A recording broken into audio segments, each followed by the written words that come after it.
শেখ হাসিনা বাংলাদেশ থেকে পালিয়ে আসেননি, নিরাপত্তার স্বার্থে সেনাবাহিনী ভারতে পৌঁছে দিয়েছে। এখানেই হচ্ছিল। শেখ হাসিনা পালিয়ে গেছেন এটাই আমরা মূলত জানতাম, কিন্তু এবার বোমা ফাটানোর মতো এক তথ্য সামনে আসলো। শেখ হাসিনা নাকি পালিয়ে যাননি। তিনি নিরাপত্তার কারণে রাষ্ট্রের একদম প্রোটোকলে তিনি দুই দেশের সম্পর্কের উপর ভিত্তি করে তাকে সাময়িকভাবে দিল্লিতে আনা হয়েছে। ওদের প্ল্যান ছিল যে সামরিক বাহিনীর হাতে দিয়ে মার্শাল ল করে আমরা সরে যাব। এতদিন পরে এমন একটা চাঞ্চল্যকর তথ্য পাওয়ার পর অনেকেরই মাথা ঘুরে যাবে। শেখ হাসিনা পালিয়ে গেছে, এটা সচরাচর সবার মুখেই শোনা যায় এবং এটা সামাজিক যোগাযোগ মাধ্যমেই ভাইরাল যে শেখ হাসিনা পালিয়ে গেছেন। মূলত ঘটনা কি যা জানলে পরে আপনাদের চোখ কপালে উঠে যাবে। দর্শক মণ্ডলী, শেখ হাসিনা পালিয়ে যাননি, তিনি কিভাবে গিয়েছেন সেটাই জানতে চলেছি আজকের এই ভিডিওতে। তাই যারা যেখান থেকে এই ভিডিওটা ক্লিক করেছেন অবশ্যই সম্পূর্ণ ভিডিওটি দেখতে হবে, অবশ্যই বিস্তারিত এই সম্পর্কে আমাদের জানতে হবে। চলেন দেখে আসি ভিডিওর বিশেষ অংশে। শেখ হাসিনা বাংলাদেশ থেকে পালিয়ে আসেননি, নিরাপত্তার স্বার্থে সেনাবাহিনী ভারতে পৌঁছে দিয়েছে। ডয়েচে ভেলেকে দেয়া সাক্ষাৎকারে এসব বললেন ভারতের সাবেক হাই কমিশনার রিভা গাঙ্গুলি দাস। দিল্লিতে সংবাদ সম্মেলনে ভারত সরকারের কোনো ভূমিকা নেই বলেও তিনি দাবি করেন। জুলাই গণ অভ্যুত্থানে ক্ষমতাচ্যুত শেখ হাসিনার সংবাদ সম্মেলন নিয়ে ফের ঢাকা দিল্লি সম্পর্কে টানাপোড়েন। বারবার আপত্তির পরও ভারতের ভূমিকায় ক্ষুব্ধ বাংলাদেশ। বিবৃতি দিয়ে যার তীব্র নিন্দা জানিয়েছে পররাষ্ট্র মন্ত্রণালয়। আমাদের এক্সপেকটেশন নিশ্চয়ই ছিল যে তারেক রহমান এলে ভালো হবে। এমন পরিস্থিতির মধ্যেই জার্মান ভিত্তিক গণমাধ্যম ডয়েচে ভেলেকে দেয়া সাক্ষাৎকারে নতুন তথ্য নিয়ে হাজির হলেন ঢাকায় দায়িত্ব পালন করা ভারতের সাবেক হাইকমিশনার রিভা গাঙ্গুলি। তার মতে শেখ হাসিনাকে স্রেফ সাবেক প্রধানমন্ত্রী হিসেবে দেখছে ভারত। বলেন, শেখ হাসিনা বাংলাদেশ থেকে পালিয়ে ভারতে আসেনি। উনি পালিয়েও আসেনি, মধ্যরাত্রেও আসেনি, ছদ্মবেশে আসেনি। ওনাকে ওনার দেশের আর্ম ফোর্সেস ভারতে দিয়ে গেছে ফর হার সিকিউরিটি। ঢালাইয়ে দৃঢ়তা, নির্মাণে নিশ্চয়তা, প্রিমিয়ার সিমেন্ট, ঢালাইয়ের রাজা। প্রায় ৩০ মিনিটের সাক্ষাৎকারে শেখ হাসিনার গণহত্যার দায় নিয়ে টু শব্দ ছিল না রিভা গাঙ্গুলির মুখে, বরং শেখ হাসিনা যে ভারতের বিশ্বস্ত বন্ধু তুলে ধরেন সে বাস্তবতা। উনি একটা আমাদের প্রুভেন বন্ধু, তো আমরা ওনার সাথে যেভাবে বিহেভ করব এখন যখন উনি একটা অ্যাডভার্স সিচুয়েশনে আছে, সেটা তো আমাদের উপরে রিফ্লেক্ট করবে না to very large extent. Sheikh হাসিনার সংবাদ সম্মেলন নিয়ে ভারতের দায় দেখছেন না সাবেক এই কূটনীতিক, বরং সমালোচনা করলেন বাংলাদেশের পররাষ্ট্র মন্ত্রণালয়ের করা বিবৃতির। ফরেন অফিসকে ড্র্যাগ করে একটা পুরনো সরকারের বিষয়ে এইসব কথা বলানো, এটা ফরেন অফিসকে অসম্ভব বেশি একটা পলিটিক্যাল পজিশনে নিয়ে যাওয়া হয়েছে। ভারতে বসে শেখ হাসিনার রাজনৈতিক বক্তব্যকে অস্বাভাবিক হিসেবে দেখতে চান না রিভা গাঙ্গুলি। ফাঁসির মানে সেন্টেন্স মাথায় নিয়ে বলছেন আমি যাব, আর কি হবে আমি দেখে নেব, I am ready to take the consequences. Rakhi Jesmin, channel 24। দর্শক, এতদিন আমরা জানতাম শেখ হাসিনা পালিয়ে গেছেন। শেখ হাসিনা পালিয়ে গেছেন এই প্রচারণাটাই গণমাধ্যমে, সামাজিক যোগাযোগ মাধ্যমে, ব্যক্তি পর্যায়ের আলোচনায়, আড্ডায়, চায়ের টেবিলে, চায়ের দোকানে, ঘরে বাইরে সবখানেই হচ্ছিল। শেখ হাসিনা পালিয়ে গেছেন এটাই আমরা মূলত জানতাম, কিন্তু এবার বোমা ফাটানোর মতো এক তথ্য সামনে আসলো। শেখ হাসিনা নাকি পালিয়ে যাননি। গতকালকেই সাবেক তথ্য প্রতিমন্ত্রী আরাফাত রহমানের একটি অডিও রেকর্ড ফাঁস হয়েছে। সেই অডিও রেকর্ডে আরাফাত রহমানকে এরকম তথ্যই দিতে দেখা গেল। আরাফাত রহমান স্পষ্ট করে জানিয়েছেন শেখ হাসিনা পালিয়ে যাননি। তাহলে শেখ হাসিনা কিভাবে গেলেন, কিভাবে তিনি ভারতে পৌঁছালেন, সেই নাটকীয় ব্যাপার নিয়ে আলোচনা করব এই ভিডিওতে। থাকবেন পলিটিক্স টিভির নিয়মিত আয়োজনে।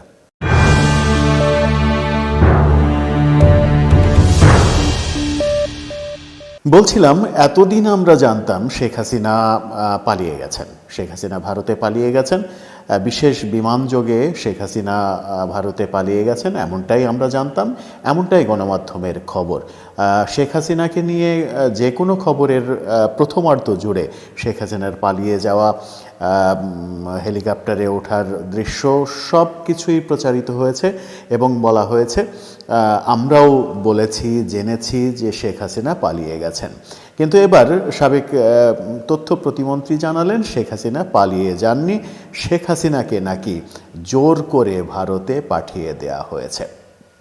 এই বোমা ফাটানো তথ্যটা জানা যায় আরাফাতে রহমান সাবেক তথ্য প্রতিমন্ত্রী তার একটা ফাঁস হওয়া অডিও রেকর্ডে।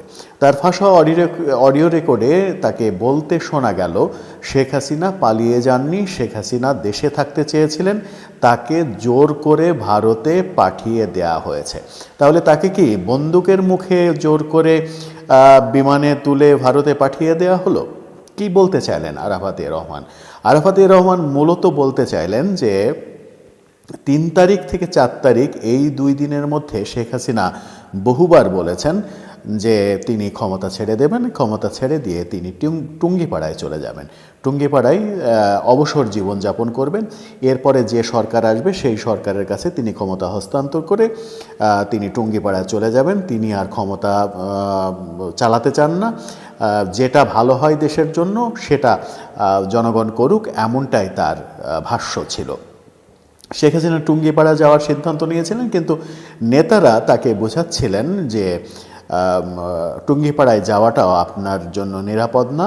বঙ্গবন্ধু কে সপরিবারে যেভাবে 75-এর 15 আগস্টে হত্যা করা হয়েছে, ঠিক তেমনি আপনাকে হত্যা করার পরিকল্পনা করছে কিছু কিছু মহল, সুতরাং আপনার টুঙ্গিপাড়াটাও নিরাপদ নয়। এরকম মুহূর্তে যখন 4 তারিখ আসে এবং 4 তারিখে শেষ দিকে 5 তারিখে সকালে দেন দরবার হয়, শেখ হাসিনা টুঙ্গিপাড়ায় যাবেন নাকি অন্য কোথাও যাবেন? 5 তারিখের সকালে শেখ হাসিনা পুত্র জয় এবং শেখ রেহানার সঙ্গে যে সেনাবাহিনীর সদস্যরা, সেনাবাহিনী প্রধান, 3 বাহিনী প্রধানরা যে দেন দরবার করেছেন, এর আগে গণমাধ্যমে খবর হয়েছিল যে শেখ হাসিনা ক্ষমতা ছাড়তে চাইছেন না, তাকে যেন বোঝানো হয় পরিস্থিতি খারাপ, মব এগিয়ে আসছে, আর বেশি সময় নেই, এই মুহূর্তে ক্ষমতা না ছাড়লে ম্যাচাকার হয়ে যাবে, গণভবন আক্রমণ হবে। জয়ের সঙ্গে এরকম কথাবার্তাই নাকি সেনাবাহিনী সহ কর্তৃপক্ষের হচ্ছিল এবং জয় সেই কথার প্রেক্ষিতেই সাবেক প্রধানমন্ত্রী শেখ হাসিনাকে বোঝাচ্ছিলেন যে এই মুহূর্তে তোমার জেদ করা ঠিক হবে না, তুমি ক্ষমতা ছেড়ে দাও, পদত্যাগপত্র সাইন করো। এই তথ্যগুলোই আমরা গণমাধ্যমে জানতাম, কিন্তু আরাফাতে রহমান বলছেন যে জয়ের সঙ্গে এবং শেখ রেহানার সঙ্গে যে দেন দরবার হয়েছে সেই দেন দরবারটা মূলত শেখ হাসিনা শেষ মুহূর্তে যে জেদাজেদি করেছেন সেটা মূলত তিনি টুঙ্গিপাড়ায় যেতে চেয়েছেন, তিনি ভারতে যেতে চাননি। কোনোভাবেই তিনি দেশ ছেড়ে ভারতে চলে যাবেন না, এমনটাই জিদ ধরেছিলেন। সেই সময় তার জীবন ঝুঁকিপূর্ণ, দেশে থাকলে তার জীবন ঝুঁকিপূর্ণ হয়ে যাবে, তাকে মেরে ফেলার হুমকি রয়েছে। এই ব্যাপারটা জয় নাকি তাকে বোঝানোর চেষ্টা করেন বারবার, জয় এবং শেখ রেহানা তাকে বারবার বোঝানোর চেষ্টা করেন এবং শেষ পর্যন্ত তাকে যখন বোঝাতে সক্ষম হন তারা, তখন শেখ হাসিনা শেষ মুহূর্তে বলেন ওকে ঠিক আছে, কোথায় যেতে হবে চলো। ঠিক শেষ মুহূর্তে এসে শেখ হাসিনাকে একটি বিমানযোগে ভারতে পাঠিয়ে দেওয়া হয়, ভারতের সঙ্গে যোগাযোগ করে। ভারতের গ্রিন সিগন্যাল পাওয়ার পরে ভারতের কাছে পাঠিয়ে দেওয়া হয় এবং পাঠিয়ে দেওয়ার ক্ষেত্রে সেনাবাহিনী একটা গুরুত্বপূর্ণ ভূমিকা পালন করেছে। এতদিন আমরা জানতাম শেখ হাসিনা ভারতে পালিয়ে গেছেন, অর্থাৎ নিজ উদ্যোগে তিনি ভারতে গেছেন, গণমাধ্যমে যেভাবে প্রচার হচ্ছিল।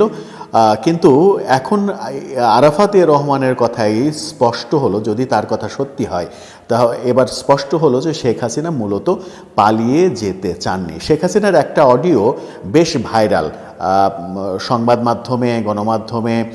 শেখ হাসিনা বিরোধী যারা তারা বিভিন্নভাবে প্রচার করেন সেই অডিওটা, যে অডিওতে শেখ হাসিনাকে আমরা বলতে শুনেছি শেখ হাসিনা পালায় না, আমি পালাবো না, আমি কোথায় পালাবো, এরকম একটা অডিও বারবার প্রচার করা হয়। আমরা এই অডিওটাকে ভাইরাল হতে দেখেছি। সেই পালাবো না শেখ হাসিনা যে পালিয়ে গেলেন, এই খবরটাই মূলত ঘটা করে গণমাধ্যমে প্রচারিত হয়ে আসছিল। আমরাও নানাভাবে বিভিন্নভাবে আলোচনা করেছি, কিন্তু আরাফাতে রহমানের এই তথ্য নতুন করে আলোচনার জন্ম দিচ্ছে, নতুন করে আলোচনার জন্ম দেবে যে শেখ হাসিনা কি সত্যিই পালিয়ে যেতে চাননি, শেখ হাসিনাকে টুঙ্গিপাড়ায় থাকতে চেয়েছিলেন, নিজের বাবার কবরের পাশেই তিনি থাকতে চেয়েছিলেন, তাকে জোর করে পাঠিয়ে দেওয়া হলো। আরাফাতে রহমানের এই ভাষ্য যদি সত্যি হয়, তাকে জোর করে ইন্ডিয়াতে পাঠিয়ে দেওয়া হয়েছে তার অমতে। শেষ পর্যন্ত তাকে ইন্ডিয়াতে 2024 সালের গণ অভ্যুত্থানে ক্ষমতাচ্যুত হয়ে ভারতে আশ্রয় নেওয়ার পর গত 2 বছরে শেখ হাসিনার দেশে ফেরার বিষয়টি বেশ কয়েকবার আলোচনায় এসেছে। তবে এবারই প্রথম সংবাদ সম্মেলনে আনুষ্ঠানিকভাবে এই ইচ্ছার কথা জানিয়েছেন তিনি। একদিকে শেখ হাসিনা যেমন দেশে ফেরার কথা বলছেন, অন্যদিকে দায়িত্ব নেওয়ার পর থেকেই প্রত্যর্পণ চুক্তির মাধ্যমে তাকে ভারত থেকে দেশে ফিরিয়ে আনার কথা বলছে বাংলাদেশের বর্তমান সরকার। অতীতে অন্তর্বর্তীকালীন সরকারের সময়ও ভারতকে এই বিষয়ে বলা হয়েছিল, কিন্তু এ নিয়ে কখনোই তেমন কোনো মন্তব্য করেনি ভারত। বাংলাদেশ আর ভারতের মধ্যে 2013 সাল থেকে একটি প্রত্যর্পণ চুক্তি রয়েছে, 2016 সালে যা সংশোধন করে প্রক্রিয়াটি আরও সহজ করা হয়েছিল। মূলত ভারত ও বাংলাদেশ অপরাধীদের ধরপাকড় এবং সন্ত্রাস দমনে একে অপরকে সাহায্য করার জন্যই 2013 সালে এই চুক্তি করেছিল। চুক্তি অনুসারে যদি কোনো অপরাধী এক দেশে অপরাধ করে অন্য দেশে পালিয়ে যায়, তাহলে তাকে ধরে আগের দেশে ফেরত পাঠানোর জন্য 2 দেশ একে অপরকে সাহায্য করবে। এই চুক্তিতে কাউকে ফেরত আনার ক্ষেত্রে অপরাধীর শাস্তি হতে হবে কমপক্ষে 1 বছর। এমনকি অপরাধ করার চেষ্টা বা সাহায্য করার অভিযোগ থাকলেও তাকে ফেরত পাঠানো যাবে। তবে এই চুক্তিতে এমন কতগুলো বিধান বা শর্ত রয়েছে যা ব্যবহার করে প্রত্যর্পণের অনুরোধ প্রত্যাখ্যানেরও সুযোগ রয়েছে বলে মনে করছেন আইন বিশেষজ্ঞদের অনেকে। চুক্তি অনুসারে যাকে হস্তান্তরের জন্য অনুরোধ জানানো হচ্ছে তার বিরুদ্ধে অভিযোগটা যদি রাজনৈতিক প্রকৃতির হয়, তাহলে সেই অনুরোধ খারিজ করা যাবে। তবে কোন কোন অপরাধের অভিযোগকে রাজনৈতিক বলা যাবে না সেই তালিকাও বেশ লম্বা। এর মধ্যে হত্যা, গুম, অনিচ্ছাকৃত হত্যা ঘটানো, বোমা বিস্ফোরণ ঘটানো ও সন্ত্রাসবাদের মতো নানা অপরাধ রয়েছে। শেখ হাসিনার বিরুদ্ধে বাংলাদেশে হত্যা, গুম ও নির্যাতনের একাধিক মামলা হয়েছে। এই অভিযোগগুলো যেহেতু ফৌজদারি অপরাধের সাথে জড়িত, তাই চুক্তির আওতায় একে রাজনৈতিক মামলা বলে উড়িয়ে দেয়া কঠিন। এছাড়া 2016 সালে এই চুক্তিটি সংশোধনের পর নিয়ম হয়েছে মামলার সাক্ষ্য প্রমাণ জমা না দিয়ে কেবল আদালতের জারি করা গ্রেফতারি পরোয়ানার কপি পাঠালেই হবে, অর্থাৎ প্রত্যর্পণের বিষয়টি আরও সহজ হয়েছে। সুতরাং শেখ হাসিনার বিরুদ্ধে যে কোনো মামলায় আদালত গ্রেফতারি পরোয়ানা দিলেই সেই কাগজের ভিত্তিতে ঢাকা আনুষ্ঠানিকভাবে দিল্লির কাছে তাকে ফেরত চাইতে পারবে। এমনকি কূটনৈতিক চ্যানেলে আবেদনের মাধ্যমেও অপরাধীকে অস্থায়ী গ্রেফতারের বিষয়টি চুক্তিতে রয়েছে। এক্ষেত্রে যদি মনে হয় যে অপরাধী পালাতে পারে, তাহলে 60 দিনের জন্য তাকে অস্থায়ী গ্রেফতার করা যাবে। তবে ভারতের যদি মনে হয় যে এই অভিযোগগুলো শুধুমাত্র ন্যায় বিচারের স্বার্থে সরল বিশ্বাসে আনা হয়নি, তাহলে প্রত্যর্পণের আবেদন তারা নাকচ করতে পারে।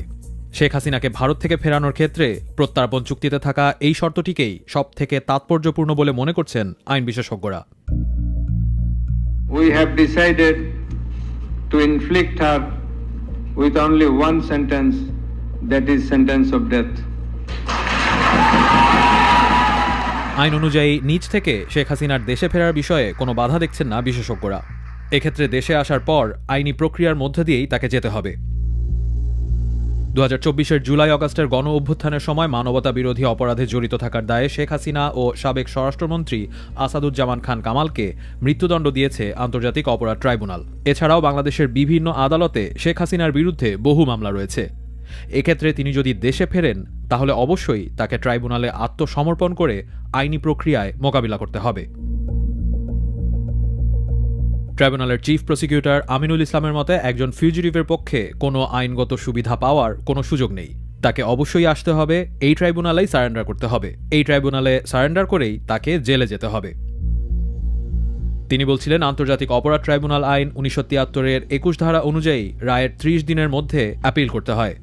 সময় পার হলেও সুপ্রিম কোর্টের অ্যাপিল বিভাগ প্রিন্সিপাল অফ কমপ্লিট জাস্টিস নীতিতে অ্যাপিল নিতে পারে। সুপ্রিম কোর্টের আইনজীবী এহসানুল কবিরের মতে শেখ হাসিনার আসতে কোনো বাধা নেই, তিনি আসবেন, তারপর যে আইনি প্রক্রিয়াগুলো রয়েছে সেটি তাকে মোকাবেলা করতে হবে। নিয়ম অনুযায়ী তার বিরুদ্ধে ওয়ারেন্টি। সাবেক প্রধানমন্ত্রী শেখ হাসিনা তিনি ভিডিও কনফারেন্সে কথা বলেছেন দিল্লি থেকে, জানিয়ে সামাজিক যোগাযোগ মাধ্যমে তোলপাড়। বিএনপি স্বরাষ্ট্রমন্ত্রী সালাউদ্দিন তিনি কিন্তু বলেছেন, গত ভিডিওতে আমরা যে দেখিয়েছি যে তিনি বলছিলেন যে কিসের হাসিনা, আবার অনেকেই বলছে যে শেখ হাসিনা বেঁচে আছে কিনা। শেখ হাসিনার এটা এআই দিয়ে বক্তব্য দেওয়া হয়েছে। তো যাই হোক, এইগুলো নিয়ে অনেক জল্পনা কল্পনা। এখন শেখ হাসিনা তিনি আসলে জীবিত আছেন নাকি মারা গেছেন, তিনি কবে দেশে ফিরবেন কি ফিরবেন না, এবং যেটা আমরা শুনলাম যে শেখ হাসিনা তিনি পালিয়ে যাননি, এটা কিন্তু নতুনভাবে দাবি করা হয়েছে যে শেখ হাসিনা আত্মরক্ষার ক্ষেত্রে দেশ থেকে চলে গিয়েছে। পালিয়ে কখনো সে হেলিকপ্টারে যেতে পারে না, পালিয়ে গেছে, ওবায়দুল কাদেররা পালিয়ে গেছে। হ্যাঁ দর্শক মণ্ডলী, এই যে তারা মন্তব্যগুলো করছে এটার সাথে আপনারা একমত কিনা সেটা জানাবেন অবশ্যই কমেন্ট বক্সে। ধন্যবাদ সকলকে, দেখা হচ্ছে পরবর্তী নতুন কোনো ভিডিওতে। ভালো থাকবেন, ধন্যবাদ।